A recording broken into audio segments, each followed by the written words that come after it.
ओए दोस्तों, डाकू आडम सीजन 2 के एंड में आपने देखा डीजीपी घोस्ट क्रिमिनल को मारने के बहाने डाकू आडम को पकड़ने की साजिश करता है, पर इंस्पेक्टर हिपहॉप के जल्दबाजी करने की वजह से डाकू सतर्क हो जाता है और वो सभी लोग वहाँ से भाग जाते हैं। अब आगे ओए। गाइस, आप लोगों के कहने पे डाकू आडम सीजन 3 आ गई है, तो जल्दी से वीडियो को लाइक कर दो यार, और चैनल को सब्सक्राइब करके बेल नोटिफिकेशन ऑल पे सेट कर लो, और अपने फ्रेंड्स को ये वीडियो शेयर कर देना। अरे इंस्पेक्टर, यो क्या कर दिया तुमने? अभी डाकू को नहीं पकड़ना था।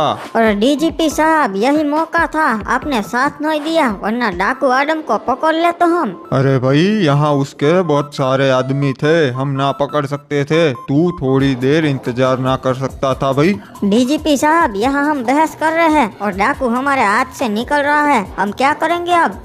अभी पूरी पुलिस फोर्स को पीछे भेजता हूँ। हेलो भाई, चारों ओर नाकाबंदी कर दो, डाकू हाथ से निकल चुका से, हमें उसे कैसे भी करके पकड़ना से, जिंदा या मुर्दा। क्या रे आदम, बोला था ना मैंने तेरे को, ये पुलिस वालों पे भरोसा नहीं करने का, साले धोखेबाजी छोते ही। सही कहा भैया, मैंने कभी नहीं सोचा था कि डीजीपी मेरे साथ ऐसा करेगा। अब तक तो डीजीपी ने हर जगह नाकाबंदी करवा दी होगी, अब क्या करेंगे हम सरकार? फिलहाल तो हमारा एक अड्डा है जहां पुलिस वाले नहीं पहुंच पाएंगे, वहां हम महफूज रहेंगे। अरे पर ज्यादा देर तक हम वहाँ नहीं रुक पाएंगे, पुलिस वाले कभी भी आ सकते हैं। अच्छा, तो यहाँ पे रहेंगे हम? इस वाले अड्डे के बारे में तो सरकार मुझे भी नहीं पता था। हाँ क्रिमिनल, मुझे पता था एक न एक दिन ऐसी नौबत तो आनी ही थी, इसीलिए मैंने किसी को नहीं बताया था। छोटे, सही किया तूने, पुलिस वालों को यहाँ पहुँचने में टाइम लग जाएगा, तब तक अपन सोचते क्या करना है आगे। साइड में लगा, सारी गाड़ियों का चेकिंग होगा। क्या हुआ, अब क्या खबर लेकर आया है? पीटर, बहुत अच्छी खबर मिली है, आडम को पुलिस वाले मारने वाले थे, तभी वो साला भाग गया। अरे डाकू को भागने का मौका नहीं देना था, वो हाथ नहीं आएगा। नहीं रे पीटर, पूरे शहर की पुलिस उसके पीछे पड़ी है, डीजीपी ने ऊपर से ऑर्डर दे दिया है, जिंदा या मुर्दा उसको पकड़ना ही है। डाकू ने मेरे भाई घोस्ट क्रिमिनल को मारा है, तो अब डाकू को मारने के लिए डीजीपी की थोड़ी मदद कर देते हैं। समझ गया ना तू क्या करना है? समझ गया पीटर, क्या करना है? हेलो, कौन बोल रही से भाई? डीजीपी साहब, आपका दुश्मन अपन का दुश्मन है, इस हिसाब से मैं आपका दोस्त हुआ। रे क्या चाहिए तन्ने, मैंने कॉल क्यों किया? मैंने आपकी मदद करने के वास्ते कॉल किया है। मैं आपको डाकू आडम के सारे अड्डों का एड्रेस बताता हूँ, आप सभी जगह रेड करो, वो साला कहीं भी हो सकता है। ठीक से समझ गया, जल्दी मन्ने पूरी लिस्ट भेज दे। वैसे डीजीपी साहब, एक सलाह देता हूँ, पुरानी गलती फिर से मत दोहराना, जैसे ही चाडम मिले ठोक देना साले को।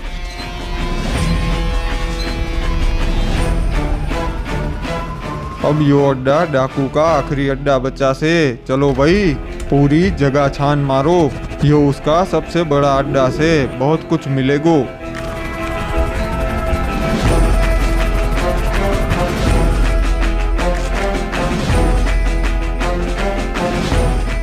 सरकार, आपने कुछ सोचा है आगे क्या करना है? मुझे तो बहुत डर लग रहा है। हाँ क्रिमिनल, चिंता मत कर, हम एक प्राइवेट जेट खरीद लेंगे और जितने पुलिस वाले खरीद सकते हैं उतने खरीद लेंगे, फिर ये देश छोड़ देंगे ताकि हम सेफ रहें। बहुत ही अच्छा प्लान है सरकार, एक बार बस हम यहाँ से निकल गए, फिर वो लोग हमारा कुछ नहीं बिगाड़ पाएंगे। छोटे, प्लान तो अच्छा है, पर एक बहुत बुरी खबर है, पुलिस वालों ने हमारे सारे अड्डों पे रेड कर दी और हमारा जितना भी माल था, पैसा था, वो जब्त कर लिया। आखिर ये कैसे हो सकता है भैया? पुलिस वालों को हमारे सारे अड्डों के बारे में कैसे पता चल गया? शायद हमारा कोई अंदर का आदमी उनके साथ मिला हुआ है। मुझे पता है सरकार, ये किसने किया है, ये उस हरामखोर येलो क्रिमिनल का ही काम है। एक बार मुझे मिल जाए, मैं उसे जिंदा नहीं छोड़ूंगा। तो अब एक ही रास्ता बचा है, अगर जिंदा रहना है तो सरेंडर कर देते हैं। छोटे, अगर सरेंडर कर देंगे तो हम लोग जिंदा रहेंगे, पर तेरा तो वो एनकाउंटर कर देंगे, फिर अपन तेरे बगैर क्या करेंगे? आप ऐसे आज नहीं मान सकते सरकार। आप आदम डाकू है, कोई ना कोई रास्ता निकालिए। फिर एक ही रास्ता है हमारे पास, हम सकूरा के साथ हाथ मिला लेते हैं, वही हमारी मदद कर सकता है। क्या बकवास कर रहे हो आप? होश में तो हो। सकूरा हमारा सबसे बड़ा दुश्मन है।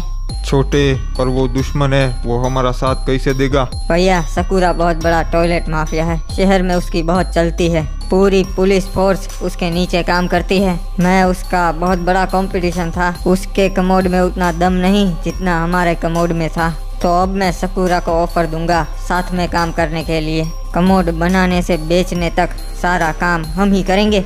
सकूरा बस हमें पुलिस की गारंटी देगा कि वो हमें कुछ ना करे, बदले में दोनों 50% पार्टनर्स हो जाएंगे। हमारा मार्केट बहुत बड़ा है, वो उसे मिल जाएगा तो वो पक्का हमारा साथ देगा। तो बताइए कैसा लगा आप लोगों को ये प्लान? बहुत ही घटिया प्लान है सरकार। सकूरा नूब बंदों के साथ कभी डंडा नहीं करेगा, उसे नूब से नफरत है। इससे अच्छा तो सरेंडर कर देते हैं। अबे छोटे, तू होश में तो है ना? सकूरा कोई बेवकूफ़ नहीं है, हम उसका कंपटीशन है तो वो हमारे साथ काम कैसा करेगा? इससे अच्छा तो वो हमें मरवा ही देगा ताकि कंपटीशन ही ना रहे। तो भैया और करे भी क्या, हम कंगाल हो चुके हैं और हमारे पास टाइम भी नहीं है। पुलिस वाले कभी भी हम तक पहुंच सकते हैं। ठीक है, तो ये आखिरी रास्ता है तो अपन यही करके देखेंगे। पर सरकार, हम सकूरा तक कैसे पहुंचेंगे? पुलिस वाले शहर में हमें कुत्ते की तरह ढूंढ रहे हैं। वो सब तू मुझ पर छोड़ दे, मुझे बस सुबह तक एक पुलिस वाले की कार चाहिए जिसमें काले शीशे हो। ठीक है सरकार, हो जाएगा। मैं अभी निकलता हूँ पुलिस वाले की कार ढूंढने के लिए।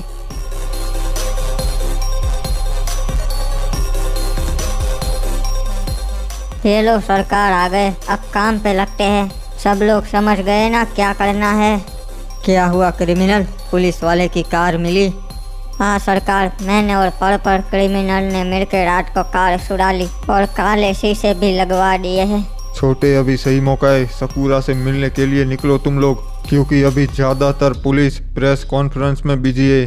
चलो तब तो बढ़िया मौका मिल गया है। पुलिस वाले तो 1 घंटे तक बड़ी बड़ी फेंकते ही रहेंगे मीडिया के सामने, तब तक हम अपना काम भी निपटा लेंगे। छोटे, फिर भी सतर्क रहना, पुलिस वाले मौजूद है पूरे शहर में। हाँ भैया, ध्यान रखेंगे। सर, बहुत बड़ा टॉयलेट माफिया आदम डाकू शहर में खुलेआम घूम रहा है। पुलिस क्या कर रही है? जैसे कि आप देख सकते हो, हमने उसके सारे अड्डों पे रेड मारी से बहुत सारे हथियार और पैसा बरामद हुआ से अब उसके पास कुछ ना बचा भाई, और पुलिस उसको सारे शहर में ढूंढ रही से। अभी कहीं डर के छुप के बैठा होगा। सर, ये आदम डाकू तो काफी टाइम से कमोड बेच रहा था, तो पुलिस वाले अब तक क्या कर रहे थे? तभी उसे क्यों नहीं पकड़ा? भाई, पुलिस तब बड़े ऑपरेशन में बिजी थी। हमने international toilet mafia ghost criminal को मार गिराया से, वो तुम लोग को ना दिखता? हाँ सर, ये तो पुलिस वालों के लिए बहुत बड़ी कामयाबी है। हाँ बाबू मोसा, हम वादा करते हैं हम आदम डाकू को जल्द से जल्द पकड़ लेंगे। No more questions, thank you. ये पुलिस वाले भी ना बस स्टैंड, एयरपोर्ट, हाईवेज पर चेकिंग करते हैं। इनको क्यों लगता है कि हम रोड पे खुलेआम निकलेंगे? हाँ, जैसे कि हम रोड पे निकलेंगे और वो हमें बोलेंगे साइड में लगा, हैंड्स अप। बस अब सकूरा टाइम से होटल पे आ जाए और हमारी डील हो जाए। सरकार, मैं आपको पहले बताता हूँ, मैं अपनी बेइज्जती नहीं सह सकता, क्योंकि वो हम लोगों की इज्जत नहीं करता, तो उससे आप ही बात करना। हाँ क्रिमिनल, सकूरा से मैं ही बात करूँगा। अरे सरकार, सामने तो पुलिस वाले खड़े हैं नाकाबंदी करके। मुझे लगा ही था क्रिमिनल ऐसा ही होगा, इसीलिए मैंने तुझे पुलिस वाले की कार लेने के लिए बोला। सरकार, उन्होंने हमें रोका क्यों नहीं? वो सिर्फ सिविलियंस की कार रोकते हैं, पुलिस वालों की नहीं। उन्हें लगा होगा कि हम पेट्रोलिंग पे निकले हैं और पुलिस वाले हैं। अच्छा, तो काले शीशे भी इसीलिए करवाए ताकि वो सही से देख ना पाए। ये ले क्रिमिनल, हम शहर पहुंच गए और जिस होटल में हम सकूरा को मिलने वाले हैं वो होटल भी पास में ही है, बस 2 मिनट में पहुंच जाएंगे। सुबह का टाइम सही है सरकार, ज्यादातर लोग सो रहे होते हैं आलसी कहीं के। चलो सही सलामत पहुंच तो गए, यही है वो होटल। सरकार, या तो आप बेवकूफ़ हो या तो बहुत ही हिम्मत वाले। सकूरा को उसके ही एरिया में मिलने बुलाया है, अगर कुछ हुआ तो हम यहाँ से जिंदा तो नहीं लौट पाएंगे। तू ज्यादा मत सोच क्रिमिनल, जो होगा देखा जाएगा। अरे सॉरी रे सर, हमारी होटल पूरी बुक हो चुकी है, आपको एंट्री नहीं मिल सकती। आप दूसरी होटल ढूंढ लीजिए। हाँ, मैंने ही तेरी पूरी होटल बुक की है। मुझे कोई तीसरा मेरी मीटिंग में टांग गड़ाए वो बिल्कुल पसंद नहीं। सॉरी सर, मुझे मालूम नहीं था। और बाकी के लोग कहाँ हैं, कहीं दिखाई नहीं दे रहे। नहीं, हम सिर्फ 3-4 लोग ही होंगे मीटिंग में। एक मिनट सर, मैंने आपको कहीं देखा है। अरे हाँ, आप तो आदम डाकू है, मोस्ट वांटेड। हाँ, और अगर तुझे जिंदा रहना है तो अपना मुंह मत खोलना कि मैं यहाँ पर आया हूँ। और वैसे भी तेरे बाप सकूरा को बिल्कुल पसंद नहीं आएगा कि तू उसके मेहमानों के साथ ऐसा कर। अरे बाबा, पहले बताना था ना कि आप सकूरा जी से मिलने आए हो, मेरे को मालूम नहीं था। चलिए सरकार, हम चलते हैं। अरे ये आदम डाकू यहाँ पर आए रे बाबा, मुझे कुछ करना पड़ेगा। ओए देखना बंटी, बहुत मजा आएगा। आदम डाकू कैसे मेरे पास गिड़गिड़ाएगा। सही कहा, ये साला बर्बाद हो चुका है, आपसे भीख मांगने आया होगा। अरे सकूरा जी, आप यहाँ पर आए, हमारे होटल को 4 चांद लग गए। आपके गेस्ट टेबल नंबर 10 पर बैठे। अच्छा, तो वहाँ पर बैठा है वो। चल बंटी, उससे मिल लेते हैं। सरकार, सकूरा आ गया है, वो देखिए। ओए मुझे तो आश्चर्य हुआ कि तुम लोग मेरे शहर में मुझसे मिलने आए। हाँ, आने का इरादा तो नहीं था, पर आना पड़ा। आइए बैठ के बात करते हैं। हाँ, मैंने वो सुना, पुलिस वालों ने तुम्हारे अड्डे पे रेड कर दी और कैसे तुम लोगों को वहाँ से कुत्तों की तरह भागना पड़ा। बहुत बुरा हुआ। वैसे हम काम की बात करते हैं, जिसके लिए हम यहाँ पर आए हैं सकूरा जी। हाँ ठीक है, बताओ तुम नुबड़ों को मुझसे क्या काम की बात करनी है। ओए देखो सकूरा, तुम्हारे लिए एक प्रस्ताव है। तुम्हें पता ही है हमारे कमोड बेस्ट होते हैं, हमारा मार्केट भी बहुत बड़ा है। तो हम दोनों हाथ मिला लेते हैं। कमोड बनाने से बेचने तक सारा कारोबार हम संभालेंगे। तुम बस हमें पुलिस प्रोटेक्शन देना, पुलिस हम तक नहीं पहुंचनी चाहिए। और दोनों की 50-50% पार्टनरशिप। ओए क्या बात है, पार्टनर बनना चाहते हो? 50% इतनी औकात हो गई? नहीं, एक काम करते हैं, 70% मेरा और 30% तेरा। ये भी कुछ ठीक नहीं लग रहा। हाँ सही कहा, ये ठीक नहीं है। एक आखिरी प्रस्ताव देता हूँ, 100% मेरा। तुम लोगों को एक फूटी कौड़ी भी नहीं दूंगा। निकलो यहाँ से बेवकूफ़ कहीं के, बड़े आए मेरे से धंधा करने वाले हुए। सकूरा रुको, मेरे पास तुम्हारे लिए एक और प्रस्ताव है।